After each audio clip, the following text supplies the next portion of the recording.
안에 뿌리를 깊이 박음으로 세움을 입으라. 주께서 주신 교훈대로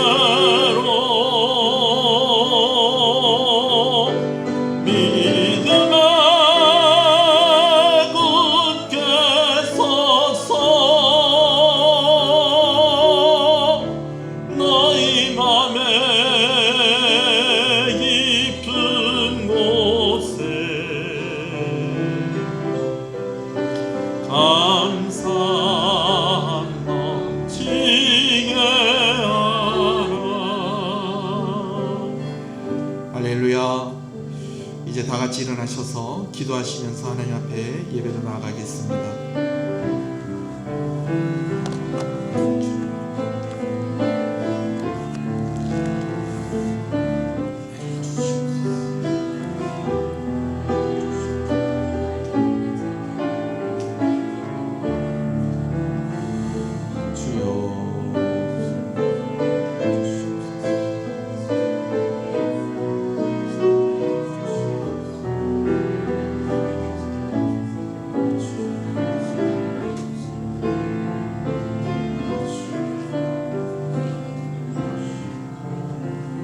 신앙 고백하시겠습니다.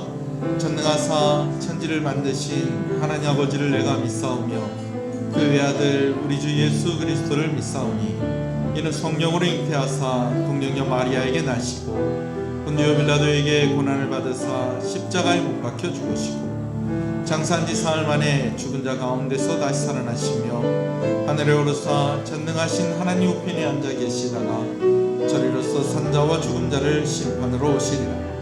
성령을 믿사오며 거룩한 공예와 성도가 서로 교통하는 것과 죄를 사해 주시는 것과 몸이 다시 사는 것과 영원히 사는 것을 믿사옵나이다. 아멘. 430장 찬송입니다.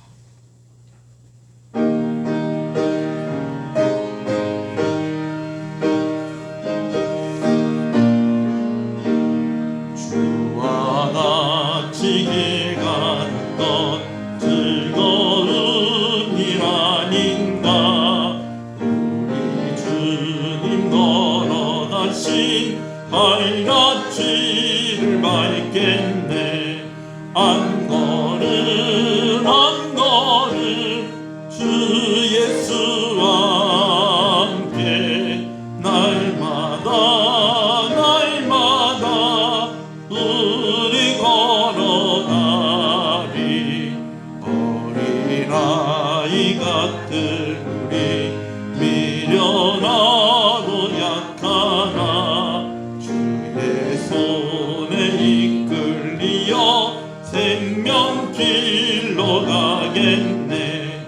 한 걸음 한 걸음 주 예수와 함께 날마다 우리 걸어가리.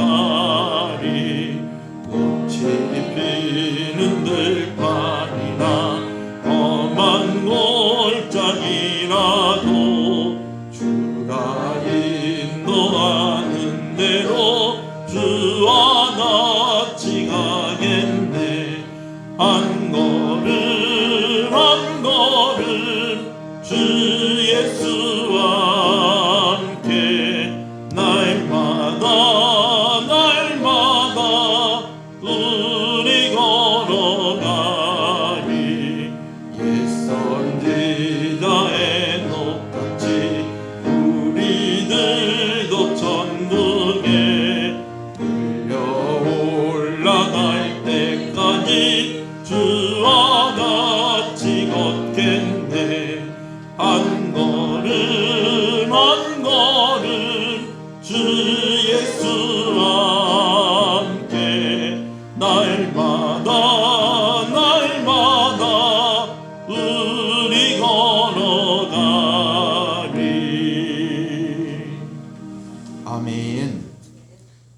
대추 감사 주일입니다. 교독문 106번 말씀을 교독하겠습니다. 할렐루야. 우리 하나님을 찬양하는 일이 선함이요 찬송하는 일이 아름답고 마땅하도다.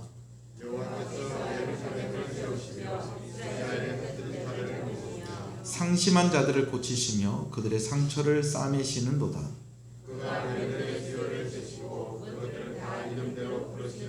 우리 주는 위대하시며 능력이 많으시며 그의 지혜가 무궁하시도다.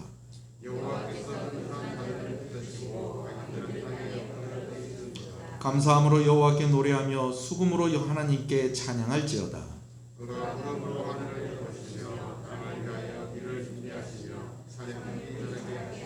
들짐승과 우는 까마귀 새끼에게 먹을 것을 주시는도다.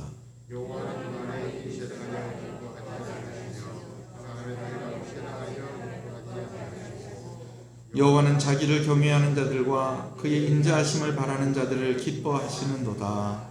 아멘. 앉으시겠습니다. 하나님을 경외하는 자들을 기뻐하시고 하나님을 인자하시다 고백하며 그 인자하심을 바라보는 자들을 기뻐하신다고 하셨습니다. 모든 영광과 찬송을 홀로 받으시옵소서. 하나님 아버지, 오늘 우리가 하나님 경외하는 마음을 주시고 하나님의 인자하심을 바라보게 하시는 것을 감사합니다. 이 믿음을 우리에게 허락하시고 또 하나님을 경외하며 인자하심을 바라보며 나오는 자들을 용납하시고 우리를 구원하시기 위해서 예수 그리스도 보내주신 것을 믿는 이들에게 예배의 자리로 나오게 하시고 아버지 하나님께서 은혜로 또한 베풀어 주시는 줄로 믿습니다. 아버지, 이 시간 주를 바라보며 경외하며 아버지 하나님 우리 마음속 깊은 곳에 이 갈급함, 아버지는 간절함 하나님 앞에 내어놓고 그렇게 하나님 앞에 나아가기를 원합니다. 우리의 죄를 용서하여 주시고 우리를 더욱더 온전케 하여 주시기를 간절히 소원합니다. 예수 그리스도의 보혈이 우리를 깨끗게 하고 주의 성령의 충만함으로 우리가 온전해지는 줄로 믿습니다. 오늘 이 시간 우리에게 그 은혜를 허락하여 주시옵시고 아버지, 하나님께 집중하고 온전히 드려지는 귀한 예배의 시간이 되게 하여 주시옵소서. 예수님 이름으로 기도합니다. 아멘.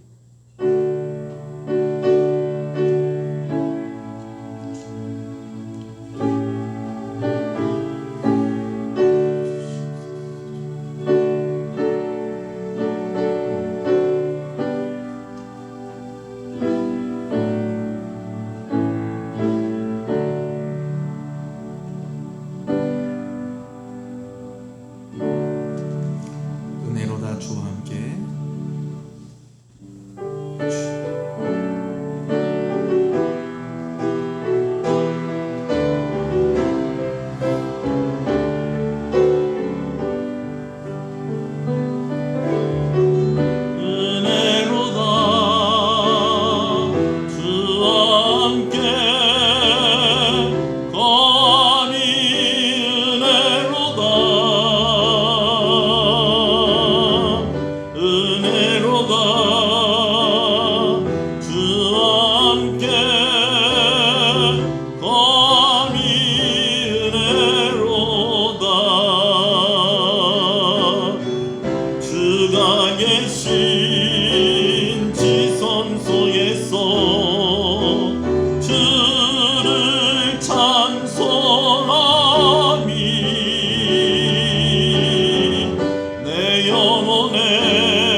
아멘.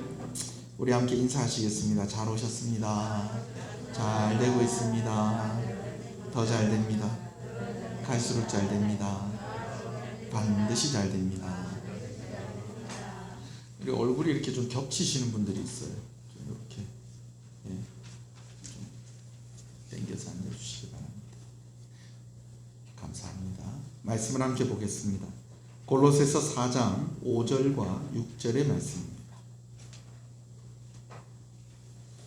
골로새서 4장 5절과 6절의 말씀입니다. 말씀을 함께 봅니다. 외인에게 대해서는 지혜로 행하여 세월을 아끼라. 너희 말을 항상 은혜 가운데서 소금으로 맛을 냄과 같이 하라. 그리하면 각 사람에게 마땅히 대답할 것을 알리라. 아멘. 교회가 몸이라면 예수 그리스도는 교회의 머리가 되십니다. 할렐루야. 머리와 몸이 따로일 수 없듯이 오늘 우리 주 예수 그리스도께서 우리와 함께 하고 계신다는 것을 믿으시는 여러분 되시길 소원합니다. 위의 것을 찾고 위의 것을 생각하고 위의 것을 마음에 둔다라는 것은 머리 되신 예수님이 나의 주인이 되십니다. 교회의 머리 되신 예수님이 나를 다스립니다 라는 그 고백과 그 인정함을 가지고 예수님을 바라보는 것을 말하는 것입니다. 골로새서는 예수 그리스도를 주인으로 인정하고 예수 그리스도의 다스림을 인정하고 살아가는 것에 대해서 이제 여러 관계들을 언급하면서 그 관계 속에서 조금 더 구체적으로 권면하고 있는 것을 보게 되어집니다. 제일 먼저 언급이 되어진 것은 아내와 남편, 그리고 남편과 아내의 관계 속에서 우리는 예수님을 주인으로 삼고 살아가는 삶이 어떠해야 하는가라는 것에 대해서 이야기합니다. 그리고는 자녀와 부모, 부모와 자녀와의 관계에서 우리가 예수님을 주인으로 삼고 살아가고 있다면 우리는 어떤 관계 가운데 있어야 하는가라는 것에 대해서 이야기하고 있고, 그 다음이 종과 상전, 그리고 상전과 종의 관계에 대해서 또 그러함을 이야기하고, 오늘 본문에서는 외인들에 대해서는 어떻게 해야 될 것인가 라고 말씀을 하고 있는 것을 봅니다. 여기서 외인이라고 할 때는 유대인들의 입장에서의 그런 이방인들을 이야기하는 것이 아니고요, 교회 안에 들어오지 못하고 교회 바깥에 있는 사람들을 말하는 것입니다. 여러분, 교회 안에 들어왔다는 것은 예수 믿는 사람이라는 것이죠. 근데 교회 바깥에 있다는 것은 어떤 사람이라는 겁니까? 예수 믿지 않는 불신자들을 의미하는 것입니다. 우리가 부모와 자녀의 관계, 부부와의 관계, 또 우리가 윗사람과 아랫사람의 그런 관계, 여러분 이런 관계도 참 중요한데 예수 믿는 사람이 불신자의 관계를 어떻게 할 것인가 하는 것도 참 중요한 것인 줄로 압니다. 오늘 말씀 가운데 여러분들이 귀한 지혜를 얻게 되어지기를 간절히 소원합니다. 우리 5절 말씀을 다시 한번 읽어보겠습니다. 시작. 외인에게 대해서는 지혜로 행하여 세월을 아끼라. 지혜롭게 행하여서 세월을 아끼라 라고 그렇게 말씀하고 있습니다. 믿지 않는 자들의 관계에서 무엇이 필요하다는 겁니까? 지혜가 필요하다는 것입니다. 지혜롭게 행하라는 말은 여러분 지혜롭게 말하라가 아니고요, 지혜롭게 뭐하라? 행하라라고 그렇게 이야기하고 있습니다.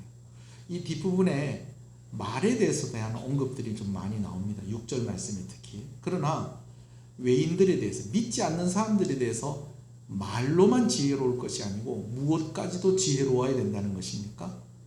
행함까지도.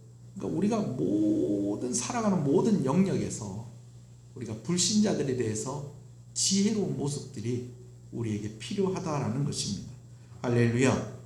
자, 세월을 아끼라고 그렇게 이야기를 합니다.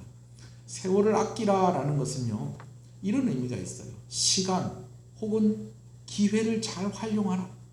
나아가서 기회가 왔을 때 이 기회를 놓치지 마라라고 그렇게 이야기하고 있는 것입니다. 여러분, 그렇다면은 우리가 예수님 안 믿는 사람들에 대해서 기회를 잘 활용하고 기회를 놓치지 않는 것은 어떤 기회를 말하는 것일까요? 그들에게 복음을 전할 수 있는 기회. 그들이 구원받을 수 있도록 나의 말하는 것과 나의 행동하는 것을 통하여서 그들에게 예수님을 전할 수 있는 그 기회를 놓치지 말아야 된다는 것입니다. 그래서 무엇이 필요하다는 것이에요? 행함의 지혜가 필요하다라는 것이죠. 특히 말에 대한 지혜가 있어야 된다는 것을 우리가 말씀을 통해서 보는데요. 6절 말씀을 같이 읽어보겠습니다. 시작. 너희 말을 항상 은혜 가운데서 소금으로 맛을 냄과 같이 하라. 그리하면 각 사람에게 마땅히 대답할 것을 알리라. 아멘. 저는 이 6절의 말씀을 세 부분으로 나누어서 여러분에게 말씀을 좀 드리려고 합니다. 첫 번째는 항상 은혜 가운데에서 라는 말입니다. 여러분, 예수 믿는 사람들의 말에는요, 항상 은혜가 있어야 됩니다. 아멘이십니까? 여기에 항상이라는 말이 붙어 있습니다. 가끔이 아니고요, 간혹이 아니고 어쩌다가가 아니고요, 언제요? 항상 우리의 말 가운데에 무엇이 있어야 된다? 은혜가 있어야 한다는 것이죠. 자, 우리 교회에서 금지하는 말이 있어요. 그게 무슨 말이죠? 이런 이야기들 좀 안 했으면 좋겠습니다 하는 게 있어요. 여러분 아십니까? 예, 살얘기. 경상도 사람들 발음이 안 돼서 쌀을 살이라고 하는데 쌀 얘기가 아니고요. 무슨 얘기요? 살 얘기. 실컷 먹고 나서 무슨 얘기예요? 아유, 살찌는데 안 먹고 그런 소리 하면 또 몰라. 실컷 먹고 나서. 근데 여러분, 우리가 보통 다 이야기하기 전에 뭐 합니까? 다 먹잖아요. 그럼 이 뭐 한다는 거예요? 다 앉으면 꼭 무슨 얘기가 나온다는 거예요. 살 얘기가 나온다는 거예요. 왜 그러는 거예요? 담임 목사님 뚱뚱해서요? 그건 제가 하는 얘기예요. 살 얘기하는 사람, 담임 목사 욕하는 흉 보는 사람입니다. 이거는 그 얘기 하지 말라고 하는 얘기죠. 왜 살 얘기하지 말라고 그렇게 이야기하는 것일까요? 교회 안에 어떤 이유에서든지 어떤 형태로든지 상처받는 사람이 없어야 되겠다라는 것입니다. 할렐루야. 물론 너무 그런 얘기만 하니까 너무 건강 이야기, 너무 살 이야기, 정치 이야기 뭐 이런 이야기를 하다 보니까 예수 믿는 사람들끼리 모여서 진짜 해야 될 이야기가 있는데 그거 하지 못하는 것 때문에 좀 이런 이야기는 좀 하지 맙시다 하는 그런 면이 있지만은 첫 번째는 그거예요. 여러분, 은혜가 되게 하려고, 은혜의 자리가 되게 하려고 그러는 것입니다. 의도적이진 않지만 우리가 말하는 가운데 상대방에게 상처를 줄 수 있습니까? 없습니까? 의도적이진 않지만 상대방에게 상처를 줄 수 있어요. 근데 교회에서는 교회 다니는 사람들에게 상처받는 일이 있다는 거예요. 물어보면 그렇죠. 내가 상처를 주려고 그런 건 아닙니다. 내가 모르고 그랬습니다. 여러분, 그럴 때가 있다라는 것입니다.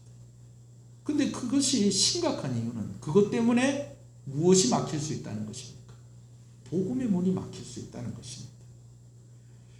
더 잘하려고 하다가 무리수가 되는 가장 흔한 경우가 뭐냐면 농담입니다. 농담. 내가 좀 더 친밀하고 더 가깝게 내가 더 친하다는 표시로 내가 가볍게 이야기한 것인데 그것 때문에 뭐 한다는 거예요? 상처를 받게 된다는 거예요. 그게 무리수가 될 수 있다는 거예요. 여러분, 상처를 주지도 마시고 또 여러분 상처를 받지도 마시기 바랍니다. 저 사람이 나보고 지금 상처받으라고 하는 이야기다. 그런 마음을 가지고 또 들으면 또 안 돼요. 아멘이십니까? 여튼 간에 우리의 말 속에 늘 무엇이 있어야 된다? 무엇이 있어야 된다? 은혜가 있어야 된다라는 것입니다. 여러분, 세상이 얼마나 많이 변했는지 몰라요. 세상이 얼마나 많이 변했는지. 옛날에는 아주 너무 당연하고 덕이 되는 말이고 또 아주 격려가 되는 말이고 독려하는 말인데 그것이 차별이라고 이야기하는 그런 시절이 되어버렸습니다. 제가 뭐 구체적으로 예를 들진 않겠습니다만은 여러분, 옛날에 우리가 뭐 이런 이야기하는 거 아무렇지도 않았는데 라고 하는 것이요, 이제는 그 사람의 인권과 그 사람의 인격과 그 사람의 그런 인생을 상처 주는 그런 말이 되어지는 그런 시대가 되어버렸다라는 것입니다. 여러분, 예수 믿는 사람들 말에 은혜가 있기를 간절히 소원합니다. 말에 은혜가 있다는 것은 무슨 말일까요? 뭐 그냥 곱게 그러셨어요. 은혜가 있다는 말이 무슨 말인지 아시죠? 말로 덕을 세우고 은혜를 끼치는 여러분 되시길 소원합니다. 두 번째는요, 소금으로 맛을 냄과 같이 하고 라고 되어 있습니다. 소금으로 맛을 냄과 같이 해야 된다. 여러분, 여러 가지 재료가 있는데요, 결국 그 재료를 맛있게 하고 맛없게 하는 것을 좌우하는 게 결정적인 게 뭔지 아세요? 소금입니다. 제가 지금 소금 얘기하고 있잖아요. 제가 지금 소금 얘기하고 있는데 딴 얘기 하시면 안 돼요. 여러분, 이 소금이요, 맛을 좌우해야 되는데 참 이 소금을 쓰는 게 어렵습니다. 간 맞추는 게 어려워요. 간을 어떻게 맞춰야 됩니까? 소금을 어떻게 써야 될까요? 적당히. 근데 여러분, 이 적당히가 힘들다는 거예요. 적당히가. 소금 얼마나 넣을까? 적당히 넣어라, 적당히. 근데 여러분, 이 적당히가 힘들다는 거예요. 적당히가. 제가 한번 여러 번 이야기한 이야기인데 제가 한 번 더 이야기합니다. 어떤 일이 있어서 선배 목사님 교회 가서 하루를 묵게 됐어요. 목사님끼리 모인 수련회에서, 수련회에 제가 참석하고 있었는데 그 목사님 교회에서 연락이 온 거예요. 담임 목사님이 이제 이 수련회 때문에 참석을 하게 되는데 그 교회 전도팀이 와서 전도를 하게 된 거예요. 전도하는 과정에서 누구를 전도했냐면 무당 할머니를 전도한 거예요. 여러분, 이 얘기 기억나시죠? 무당 할머니를 전도를 했는데 이 무당 할머니가 평생을 무당으로 살다 보니까 자식들도 와요, 안 와요? 안 와요. 손주들 보고 싶은데 볼 수 있어요, 없어요? 없는 거예요. 근데 전도를 이렇게 받았는데 이 무당 할머니가 물어보더래요. 내 이 집에 있는 거 이거 다 치워줄 수 있나 그러는 거예요. 여러분, 집에 있는 거 다 치워줄 수 있다는 것은 뭘 치워달라는 거예요? 무당 할머니 모시고 있는 그 우상들 이거 다 치워달라는 거예요. 근데 이분은 이걸 할 수 있었다는 거예요, 없었다는 거예요? 할 수 없는 거예요. 귀신에 매여서 살다가 보니까. 근데 이 전도팀이 얼마나 용감한 전도팀인지, 이 무당이 가지고 있었던 이 점치고 굿하고 이렇게 하던 거, 제사 지내고 있던 거 싹 갖다 치워버리고 버려버린 거예요. 근데 문제가 생겼어요.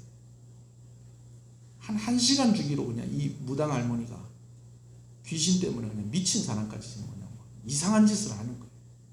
처음에 모였을 때는 막 우리 기도하면 된다 그래서 막 기도하고 하는데 또 잠잠해지다가 또 1시간쯤 지나면 또 어떻게 되는 거예요? 제가 나중에 그 무당 할머니한테 물어보니까 왜 그랬어요? 그랬더니 이 망나니 칼 있죠, 망나니 칼. 여러분, 망나니 아세요? 옛날에 그 죄 지으면은 이렇게 목 탁 치는 거 있잖아요. 망나니 칼을 가지고 있는 이 귀신이 와가지고 자기를 위협하면서 네가 지금 날 떠나려고, 날 버리려고 하냐고. 그리 하니까 내가 그리 한 거라고 그런 얘기를 나중에 하시더라고요. 1시간마다 막 이런 모습을 보이니까 처음에 기도하고 막 용감하게 막 달려들던 사람들도 어떻게 되는 거예요? 막 무섭고 겁이 나기 시작하는 거예요. 그러니까 어떻게 누구를 찾게 됩니까? 이 교회 담임 목사님 어디 가셨노? 목사님 지금 목사님들끼리 모여서 하는 수련회 가셨다고. 빨리 모시고 온다. 빨리 오시라고 그래라. 연락을 이렇게 하고 이 목사님 오시라고 연락을 받았는데 이 목사님 가지 않는 거예요. 목사님 빨리 가셔야 되거든요. 내가 귀신 들린 사람 내가 본 적이 없습니다. 어떻게 하겠어요? 그러면은 담임 목사인데 귀신 들린 사람 본 적이 없다고 그럼 계속 수련회 참석을 해야 되겠어요? 어쩌든지 교회를 가야 되겠어요? 교회를 가야 될 거 아니에요. 그래 이제 그 수련회 주최하시는 그 목사님이 이래 하더니 이래 둘러보는데 저하고 눈이 마주쳤어요. 제가 같이 가겠습니다. 저는 그런 경험도 있고 은사도 있고 하니까 제가 가서 도와드리겠습니다. 김 목사님 가서 좀 도와주시면 진짜 고맙겠다. 이 목사님이 목사님 가시면 내가 갈 수 있겠다고. 그래가지고 차를 타고 가는데 한 1시간 반 동안 가면서 목사님 너무 겁먹지 마세요. 예수님의 이름으로 물러갑니다. 이때까지 사람들이 그렇게 기도했는데도 귀신이 물러가지 않은 거는 아마 목사님 통해서 하나님께서 역사하시려고 그러는 것 같아요. 목사님 기도해서 안 되면 그 다음에 제가 도와드릴게. 뭐 저도 똑같습니다. 저도 뭐 이건 뭐 특별한 능력을 가지고 그런 거 아닙니다. 그냥 예수님 믿고 기도하는 겁니다. 그런데 목사님이 한번 해보세요. 이번 기회에. 그래 갔더니요, 제가 손댈 것도 없이 담임 목사님 딱 들어가서 기도하니까요, 그 다음부터 귀신이 안 찾아오는 거예요. 할렐루야. 저는 약간 김이 샜어요. 왜? 가면서 목사님한테 이렇게 이야기하고 하는 이런 부분들이 목사님에게 큰 도움이 되기는 됐겠는데, 실제로 가니까 제가 할 일이 있어요, 없어요? 할 일이 있어요, 없어요? 귀신 나갔다니까요. 할 일이 없어진 거예요. 근데 벌써 해는 지고 밤이 돼서 다시 수련의 장소로 돌아갈 수도 없고, 그래서 이리저리 마을 주변도 이렇게 살펴보고 하다가 예배당 안에 들어갔어요. 예배당 안에 들어가니까 마음이 서글프더라고요. 이렇게 좀 시골인데 공장들이 있는 그런 동네들 있잖아요. 그죠? 그 동네가 그런 동네였어요. 아예 시골이면 모르겠는데, 아예 촌이면 모르겠는데, 이 농사 짓는 사람도 있고 공장도 있고 뭐 이래 놓으니까 이 마을이 조금 좀 뭔가 어수선한 좀 그런 분위기, 그런 거예요. 거기다가 예배당 앞에 공장 건물 하나가 크게 막 서 있어 놓으니까 예배당이 마을에서 보이지도 않아요. 그리고 예배당 안에 딱 들어가니까 찬송가 반죽이 있고, 또 그때만 해도 큰 TV, 브라운관 TV, 그게 강대상 옆에 딱 있는 걸 보면서 이 교회 반주자가 없구나, 성도들이 별로 없구나, 그런 마음이 들면서 그냥 그 자리에 앉아서 쭉 묵상하면서 기도를 하고 있는데, 누가 문을 삑 하고 열고 들어오는 거예요. 누군가 이렇게 봤더니 그 교회 사모님인 거예요. 그 교회 사모님. 하루 종일 무당 할머니하고 씨름하고 하면서 뭐 얼마나 지쳤는지 얼굴에 보니까 뭐 그냥 막 쓰러질 것 같아 보이더라고요. 그럼 제 마음 가운데 이런 마음을 주시더라고요. 하나님께서 저 사모님을 위해서 한번 기도해 주시면 좋겠다. 그래서 사모님, 제가 여기 온 여러 가지 이유가 있겠는데, 제가 여기 예배당에 앉아있는데 사모님 들어오시는 걸 보고 제 마음 가운데 사모님 위해서 한번 기도해 드렸으면 좋겠다는 그런 마음을 하나님께서 주시네요. 제가 기도 한번 해드려도 되겠습니까? 그랬더니 사모님, 예, 목사님, 저를 위해서 기도 한번 해주십시오. 그래서 손을 머리에 이렇게 얹고 기도를 하는데, 세상에, 여러분 힘들고 어려운 사람은요, 머리에 손을 얹고 기도하면 제 손이 너무너무 아픕니다. 제가 또 이런 얘기 하니까 목사님이 팔 아플까봐 목사님한테 안수기도 못 받겠다고 그러는데 괜찮습니다. 좀 있으면 안 아픕니다. 머리에 얹고 기도를 하기 시작을 하는데 하나님께서 제 마음 가운데에 어떤 그림 하나를 보여주시는 거예요. 이건 사모님에 대한 이야기구나. 그래서 제가 기도를 마치고 사모님, 기도하는데 제 마음에 이런 그림이 그려지네요. 그렇게 이야기를 해드렸더니 사모님이 그 자리에서 펑펑 우시는 거예요. 너무 우시는 거예요. 너무 우시는 거예요. 그래서 제가 그 모습을 보면서 하나님께서 이 사모님 때문에 나를 이 교회에 보내셨구나. 오늘 내가 이 사모님한테 이 기도해드리라고 하나님 나를 이곳에 보내셨구나 하는 그런 생각이 드는 거예요. 그러면서 한참 울고 한참을 얘기하더니 목사님 고맙습니다. 목사님 참 고맙습니다. 그래서 저한테 너무 감사하다고 그렇게 얘기를 하시는 거예요. 밤이 늦었으니까 원래 목사님 방에는 무당 할머니 주무시고, 왜냐하면 밤중에 또 무슨 일이 있을지 모르니까 그 옆방에 목사님하고 저하고 자고, 또 사모님은 또 다른 방에 또 자고, 그리고 아침에 일어났어요. 아침에 일어나서 이제 무당 할머니하고 또 이런저런 이야기도 했었고 하고요. 나중에 알고 보니까 뭐 성당에 다녔었고 찬송가도 하나 알고 있고, 제가 그 얘기 해드렸죠. 자, 근데 이제 아침이니까 아침에 뭐 해야 됩니까? 아침 밥 먹어야죠. 밥을 먹어야죠. 제 마음에 이 교회 사모님은 또 음식 솜씨가 어떨까, 제가 또 약간 기대하는 마음이 있었어요. 그리고 또 지난날 밤에 또 제가 기도해 드리면서 또 얼마나 또 은혜를 받으시고 또 우시고 위로받으시고 저한테 고맙다고 그랬으니까 오늘 아침에 은근히 좀 뭔가 좀 특별한 아침 밥상이 차려지지 않을까. 그래서 기대를 했는데 고등어 조림이 나왔더라고요. 여러분, 제가 고등어 조림을 좋아해요. 고등어 조림이 참, 고등어를 원래도 좋아하는데 고등어 조림이 나왔길래 기대하는 마음을 가지고 젓가락으로 한 점을 떼어 먹었는데 세상에 어떻게 고등어로 음식을 했는데 이렇게 맛이 없을 수가 있을까요? 아니, 고등어 넣으면 웬만하면 맛있어요. 그냥 구워도 맛있고 찌개에다 넣어도 맛있고 조림을 해도 맛있고 웬만하면 고등어가 맛있는데 우와 제가 아직도 그 맛을 잊을 수가 없어요. 여러분, 근데 놀라운 것은요, 목사님과 사모님은 너무 맛있게 드시더라는 것입니다. 부산에서 목회하시다가 지금 선교사 나가시려고 준비하시는 선배 목사님 한 분이 계세요. 한 번은 우리 교회에서 목사님들끼리 모임이 있어서 이제 함께 모였는데, 통영에 이제 모임이 모였으면은 뭐 같이 모여서 교제하고 공부도 하고 뭐 이런 것도 있겠지만은 또 어떤 목적이 있겠어요. 경치 좋은 데 가서 구경도 좀 하고 또 통영에서만 먹을 수 있는 음식이 있잖아요. 그죠? 그런 음식도 먹고 기대하는 마음을 가지고 딱 왔는데 첫날부터 이분이 장염이 걸리시고, 아이고, 그 1박 2일인가 2박 3일에 제 기억으로 1박 2일 같기도 하고, 오자마자 장염이 걸리셔가지고 아무것도 못 드시고 아무데도 못 가시고 딱 그냥 저 유아실에 누워가지고 꼼짝을 못하고 그냥 그러고 계시는 거예요. 그 이제 갈 때가 됐는데 또 목사님들 그냥 보낼 수 있습니까? 아침밥 해서 또 목사님 보내드려야 될 거 아니에요. 그 아내가 그날 한 것이 뭐냐면 전복죽을 끓였어요. 전복죽을 이렇게 끓여가지고 거기다가 이제 그 땡초 몇 개 썰어 놓은 맑은 콩나물국. 아침 다 드셨습니까? 일부 예배 오시는 분들 아침 못 드셨을 건데, 이 전복죽에다가 콩나물국을 다 땡초 몇 개 딱 썰어서 칼칼하게 해서 딱 끓여서 갖고 왔는데, 이때까지 못 드시던 그분이 그걸 드시는 거예요. 그걸 막 드시더니 너무 맛있다고. 지금도 한 번씩 생각난다고.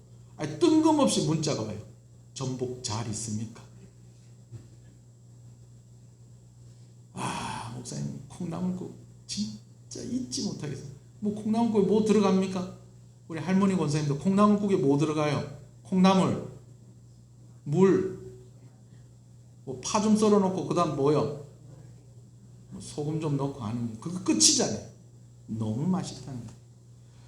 여러분, 제가 이야기를 좀 길게 했습니다만 이 차이가 뭘까요? 차이가 뭘까요? 간을 어떻게 했느냐 하는 거예요. 근데 어떤 차이가 있느냐? 고등어 조림은요, 두 분 입맛에 맞춰서 조렸어요. 소금을 했어요. 물론 제 아내가 요리를 좀 하죠. 근데 전복죽이 맛있는 건요, 계속 못 먹다 먹어서 맛있었을까? 물론 그런 면도 있었겠죠. 근데 왜 맛있었을까요? 먹는 사람 입에 맞춰서 간을 한 거예요. 여러분, 적당히가 힘듭니다. 그렇죠? 적당히가 힘들어요. 오늘 우리가 복음을 어떻게 전해야 될까요? 참 어려운 일입니다. 소금으로 간을 맞추는 것만큼이나 어려운 일입니다. 근데 우리가 한 가지를 좀 염두에 두십시다. 내 입장에서가 아니라 그 사람의 입장에서. 할렐루야. 나 먹으려고 하는 음식이 아니라 그 사람 대접하려고 하는 음식처럼. 그렇다고 막 너무 그냥 너무 그냥 좀 자존심도 없이, 여러분 그러라는 이야기는 아니에요. 무슨 이야기인지 아시죠? 그래서 무엇이 필요하다는 거예요? 지혜가 필요하다는 것입니다. 할렐루야. 세 번째입니다. 각 사람에게 마땅히 대답할 것을 알리라. 여기에 대답할 것을 알리라라고 이야기하고 있는데 이 대답이라는 말에 좀 우리가 주목을 할 필요가 있습니다. 여러분, 대답은 질문이 있을 때에 가능한 겁니다. 그죠? 질문을 했을 때 뭐 하는 거예요? 대답하는 거예요. 여기서 각 사람에게 대답할 것을 알리라라는 것은 각 사람에게 무엇이 있다는 것을 의미하는 것입니까? 질문이 있다라는 것을 의미하는 것입니다. 여러분, 불신자들이 우리에게 질문할 때에 우리가 그 질문에 대한 대답을 가지고 있어야 됩니다. 할렐루야. 한눈에 보는 성경을 공부할 때에 성경을 가르치는 사람에게 중요한 것 두 가지가 있는데, 첫 번째는 정확하게 가르치는 것, 두 번째는 적절하게 가르치는 것입니다. 항상 은혜가 되게 말을 하고 소금으로 맛을 냄과 같이 그렇게 말을 해야 하는 것은 적절하게 가르치는 것에 대해서 해당한다고 한다면, 오늘 대답할 말이라는 것의 의미는 바로 정확하게 가르치는 것에 의미를 두고 있다고 할 수가 있겠습니다. 여러분, 다시 말씀을 드리지만은 세상이 우리에게 질문할 때에 우리가 정확한 답을 가지고 있어야 됩니다. 아멘이십니까? 세상이 무엇을 질문하고 싶은 것일까요? 그리고 그 세상의 질문에 대해서 우리는 과연 어떤 대답을 가지고 있습니까? 각 사람에게 마땅히 대답할 것을 알리라. 이 말씀이 참 중요한데 두 가지 의미로 제가 이야기를 할 수가 있겠어요. 첫 번째는 전도할 때나 지혜가 필요할 때 여러분 성령의 도우심을 구하십시오. 목사님, 저는 배운 게 없습니다. 저는요 아는 게 별로 없습니다. 그런데 어떻게 전도를 하겠습니까? 여러분, 성령님께 도와달라고 그러십시오. 저도 그렇게 기도합니다. 저도 신방을 가고 성도를 만나서 상담하고 그렇게 할 때에 이야기를 들으면서 제 마음 가운데 계속되어지는 기도가 한 가지 있어요. 그게 뭐냐면요, 하나님 지혜를 주십시오. 성령께서 할 말을 제 입에 넣어 주십시오. 설교를 준비할 때도 마찬가지입니다. 하나님, 내가 지혜롭게 말할 수 있으면 좋겠습니다. 적절하게 말할 수 있으면 좋겠습니다. 내가 정확하게 말할 수 있으면 좋겠습니다. 근데 이 일을 가능케 하시는 분은 누구십니다? 성령 하나님이십니다. 여러분, 성령 하나님께 지혜를 구하시면 은사로 지혜를 주시는 성령께서 여러분들에게 지혜를 주실 줄로 믿습니다. 각 사람이 마땅히 대답할 것을 알리라. 여러분, 이 말은요, 성령 하나님께서 대답할 말을 주시겠다라는 것입니다. 아멘이십니까? 또 한 가지 의미는요, 우리는 정답을 가지고 살아가는 사람이다라는 것입니다. 이미 우리는 답을 가지고 있다는 거예요. 여러분, 그 답이 무엇인지 아십니까? 예수 그리스도의 십자가인 것입니다. 세상 사람들이 여러 형태, 여러 가지 질문을 가지고 있다고 해도 결국 그 문제의 답이 되어지는 것은 한 가지라는 거죠. 그 답이 무엇이라는 겁니까? 예수 그리스도. 이미 그 답을 우리는 가지고 있는 사람입니다. 그것을 은혜롭게 이야기하고 그것을 지혜롭게 이야기하는 것이 필요한 것입니다. 성령께서 그렇게 하도록 우리를 도와주신다는 것을 믿으시는 여러분 되시기를 소원합니다. 이제까지 제가 말하는 것에 대해서 계속 이야기를 하다가 보니까 오늘 말씀 앞에 진짜 중요한 교훈 하나를 놓칠까 싶어서 제가 다시 언급합니다. 오늘 본문의 말씀은 말을 어떻게 해라, 믿지 않는 자들을 대할 때에는 이러한 기술과 이러한 것들을 염두에 두고 그렇게 하라 라고 하는 그런 이야기만 하는 것이 아닙니다. 가장 핵심이 되는 것은 무엇입니까? 의인에 대해서는 지혜로 뭐하라? 행하라 라는 것입니다. 할렐루야. 행하라는 그 안에, 지혜롭게 행하라는 그것 안에 세월을 아끼는 것도 들어가 있고, 항상 은혜 가운데서 말하는 것도 들어가 있고, 소금으로 맛을 내는 것과 같이 하는 것도 들어가 있고, 또 대답하는 것까지도 다 들어가 있는 것입니다. 그럼 우리는 어떻게 해야지 지혜롭게 행하며 살 수 있을까요? 이미 말씀을 드린 대로 성령 안에 살아야 합니다. 할렐루야. 사도 바울이 이렇게 외인들에 대해서 지혜롭게 행하라고 권면하는 가장 큰 이유가 뭐라고 했습니까? 외인들은 믿지 않는 자들이라는 거예요. 그들이 예수 믿게 되어지는 것. 여러분, 한 사람 천국 가는 일이 얼마나 귀한 일입니까?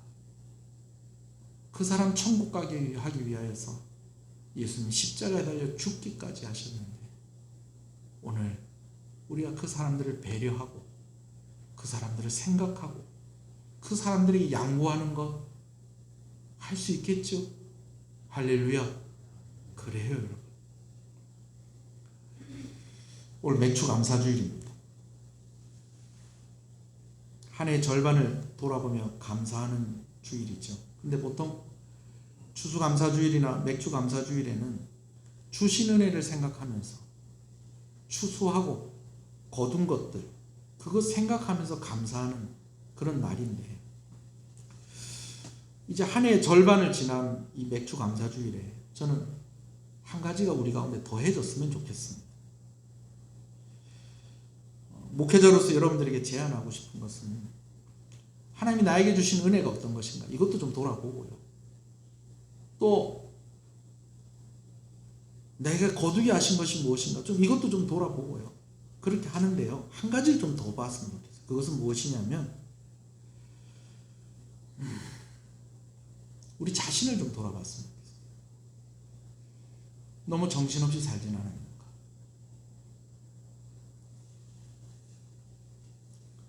사람들이 막 달려오니까 이게 뭐지? 그럼 뭔지도 모르고 막 한참을 뛰다 보니까 마라톤 선수들이더랍니다.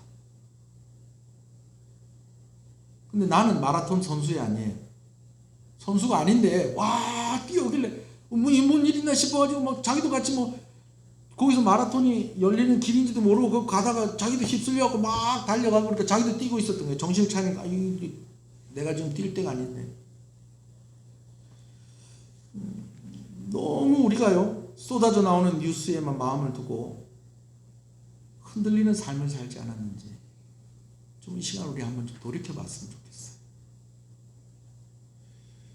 코로나19가 참 무섭습니다. 병에 걸린 거는 안 된 일이잖아요. 불행한 일이잖아요. 근데 코로나19의 특징은 그 병이 걸리면은 죄인이 되는 겁니다. 코로나19 병이 걸리면 죄인이 되는 거예요. 심각한 전염성이 있죠. 또 이것 때문에 사람이 죽을 수도 있고, 지금 또 이것 때문에 얼마나 우리가 힘듭니까? 너무 어렵잖아요. 생계의 위협을 느낄 정도로 어렵잖아요. 그러니까 이 병이 걸린 사람이 원망스러울 수 있죠. 그죠? 그럴 수 있어요. 근데 여러분, 제가 오늘 말씀을 준비하면서도 그렇고 제가 지난달에 쭉 좀 많이 생각했던 것들 가운데에 무엇이냐면, 또 우리나라 의 경우에는 이단 신천지가 초기 확산의 역할을 해서 더 이 코로나19에 감염이 되면 죄인의 취급을 받는 그런 면이 있죠. 마스크만 잘해도 어느 정도 막아낼 수 있는데, 제가 오늘 보니까 코로나가 걸리고 상대방이 안 걸렸을 때 마스크를 하고 있으면 거의 전염률이 1.4% 정도밖에 안 된답니다. 코로나 걸린 사람을 만났을 때도 마스크만 하고 있어도, 서로 양쪽 다 마스크만 하고 있어도 감염률이 1.4%밖에 안 된다는 거예요. 그러니까 마스크만 잘하고 있어도 될 건데 지 편하자고 그러다가 저렇게 됐구나. 우리가 다 그렇게 생각을 한다는 거예요. 근데 여러분, 오늘 제가요 무슨 얘기를 하려고 그러냐면, 이런 현상 자체가 잘못됐다는 걸 얘기하는 게 아니에요. 다만 코로나19 때문에 우리가 정죄하는 것이 익숙해지고, 우리가 책임을 다른 사람에게 떠넘기는 것이 익숙해지는 그런 삶을 우리가 살고 있지 않느냐 하는 것을 좀 우리가 좀 되돌아봤으면 좋겠다는 거예요. 뭐든 다 코로나19가 다 이유가 돼버렸어요.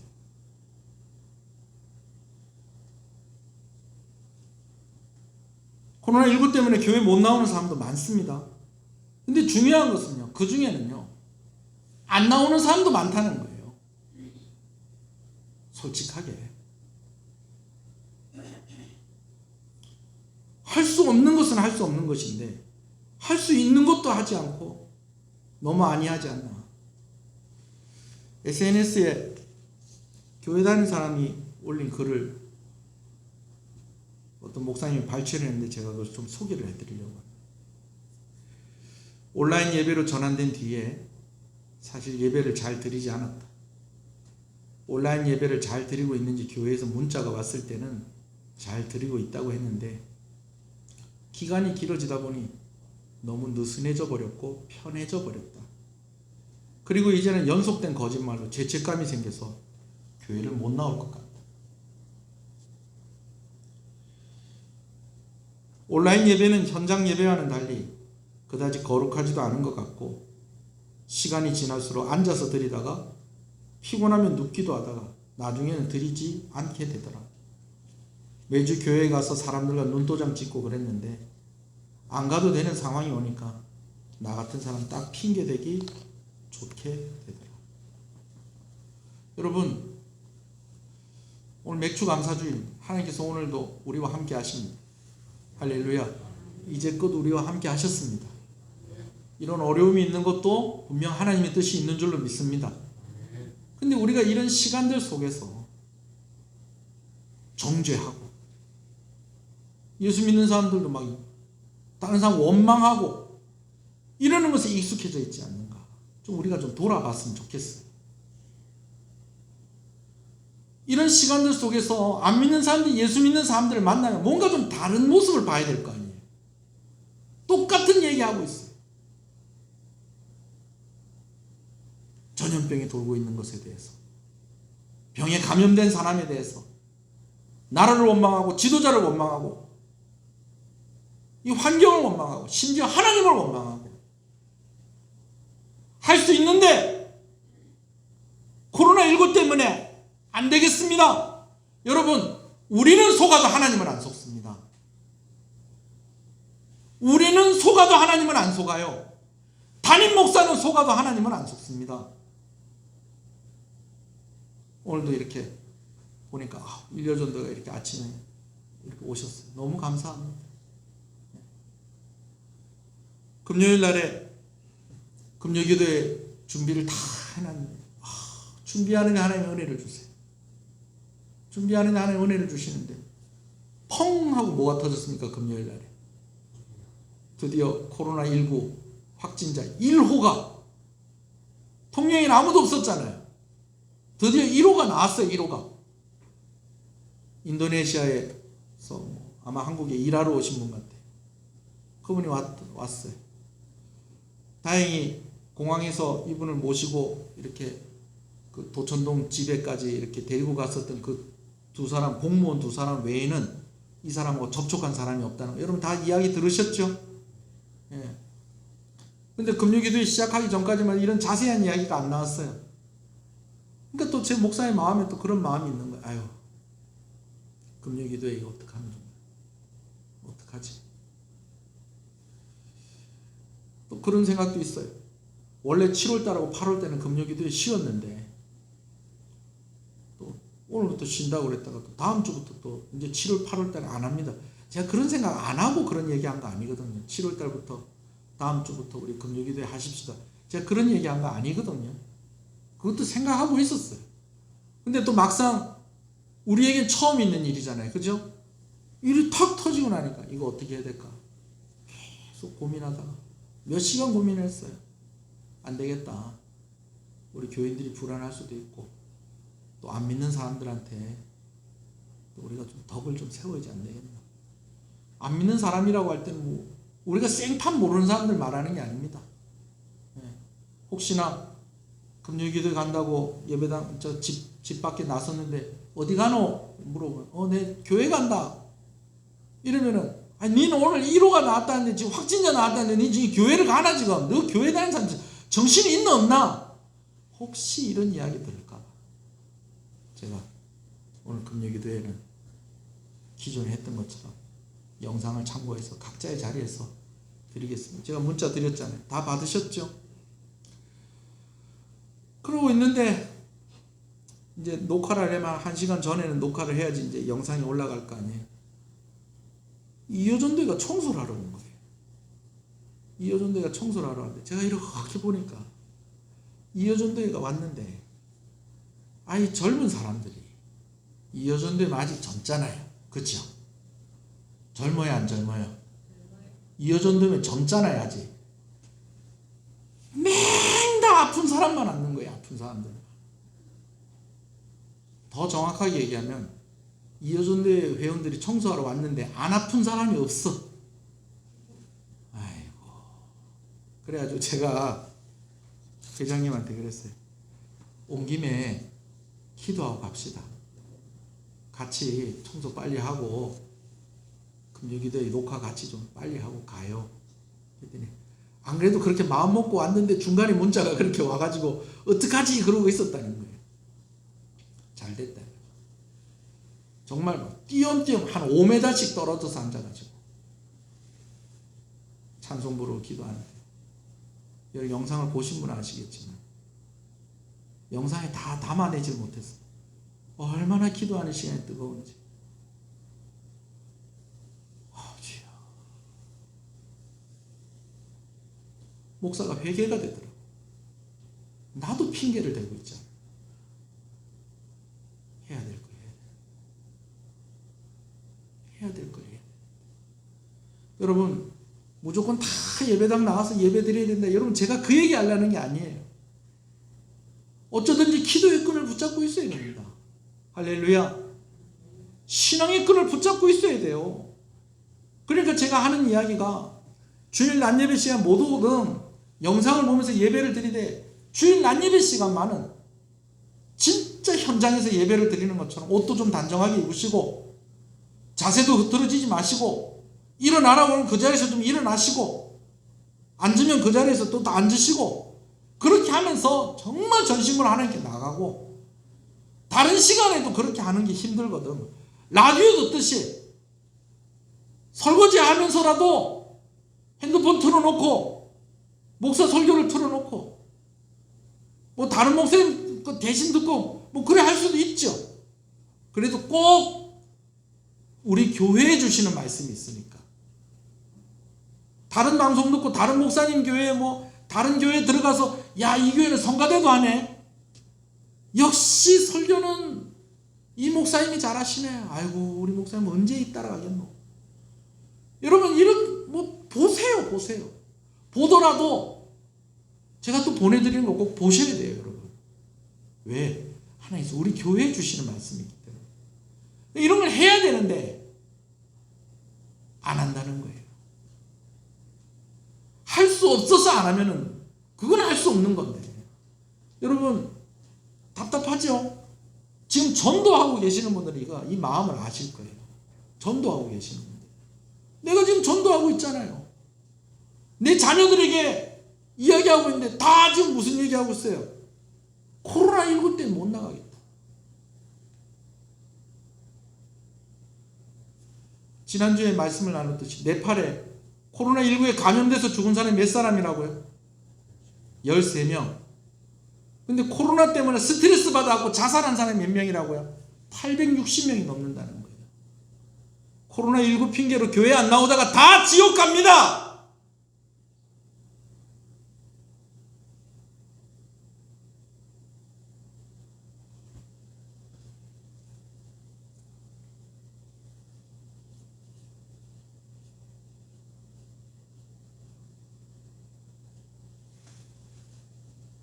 오늘 말씀은요, 사람과의 관계에서의 어떤 요령을 가지라라는 그런 말씀이 아닙니다. 사람 살리기 위해서 우리 이렇게 합시다. 구원받게 하기 위해서 우리 이렇게 합시다. 복음을 전하기 위해서 우리 이렇게 해야 됩니다. 지금 이 말을 하고 있는 것입니다. 근데 여러분 이것이요, 다른 외인들에게만 할 말이 아니고요, 오늘 우리에게도 할 얘기라는 거예요. 너는 지금 예수를 잘 믿고 있느냐? 너는 정말 그 해답을 가지고 있느냐? 그 해답을 붙들고 살고 있느냐? 맥주감사주일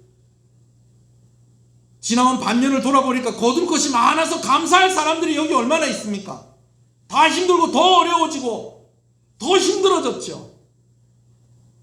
근데 여러분 이 감사절에는, 이런 절기에는요, 내가 받은 것만 세어보는 것이 아니라 오늘 나는 얼마나 성실했는지, 나는 얼마나 신실했는지도 돌아볼 수 있어야 된다는 것입니다.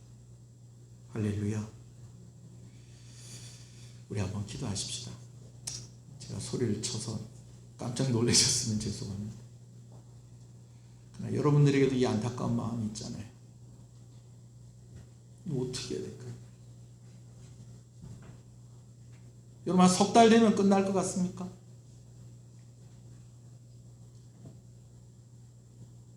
올 연말 되면 끝나지 않겠나 했던 말이요, 이제는 3년은 지나야 된다는 이야기합니다.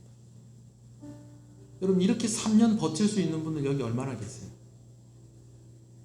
방법이 없습니다, 여러분.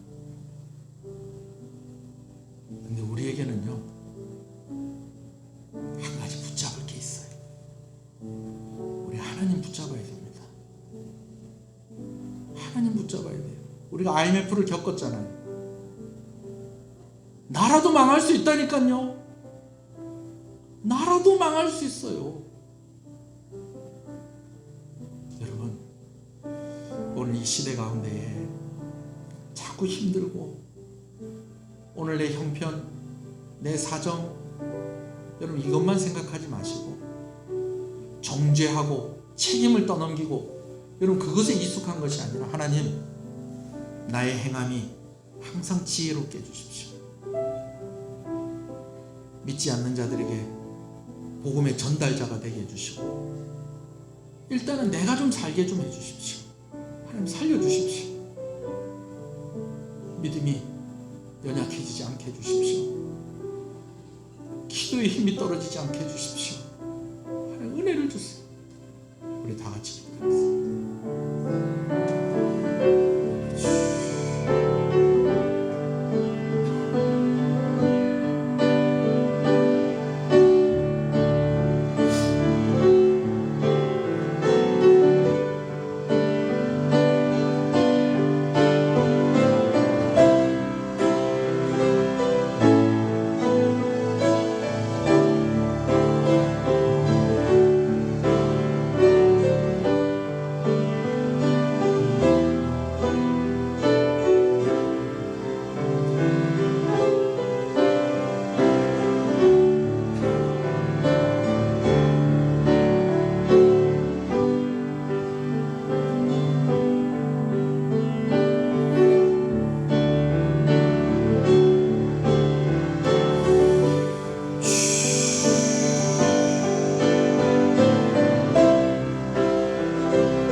살아계신 하나님 아버지, 오늘 이 말씀이 우리 자신을 되돌아보게 합니다. 코로나19를 핑계로 해서 우리가 다른 사람들 정죄하고, 다른 사람들 원망하고, 다른 사람들에게 책임을 떠넘기고, 우리가 그 힘으로 살았던 것은 아닌가. 힘들고 어려울수록에 기도의 끈을 붙잡고 생명 되신 하나님을 의지해야 하는 것인데, 불신자들 달려가는 그대로 나도 함께 덩달아 그렇게 달려가고 있었던 것은 아닌가. 모든 것이, 모든 행함이 지혜가 있어야 하고, 은혜가 되고 덕이 되고 감동이 되어야 하는 것인데, 그런 감동을 주기는커녕 나도 나 스스로를 어떻게 하지 못해서 그렇게 비틀거리고, 그렇게 연약하게, 무기력하게, 성실하지도 않고 신실하지도 않게 그렇게 반년을 살아왔던 것이 아닌가, 다시 한번 돌아보게 되어집니다. 하나님, 성령의 도우심을 구합니다. 예배당에 나오기 더 힘들어졌습니다. 함께 모여서 찬송하고 함께 모여서 기도하는 것이 거의 불가능한 상황입니다.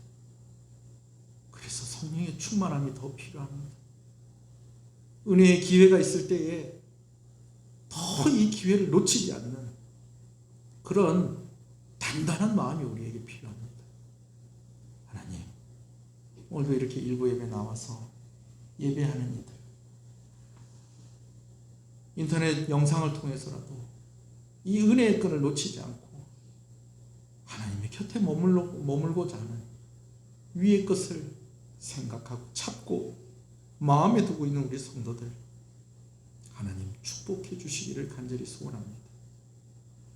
할 수 있는데 할 수 없다고 말하지 않게 해주시고, 아버지 더 사모하는 마음을 주시고, 아버지 하나님 세상 사람들과 같은 대답을 가지고 살아가는 것이 아니라 우리에게 주신 그 대답, 우리에게 주신 그 해답, 그 답을 가지고 살아가는 우리 성도들이 되게 하여 주시옵소서.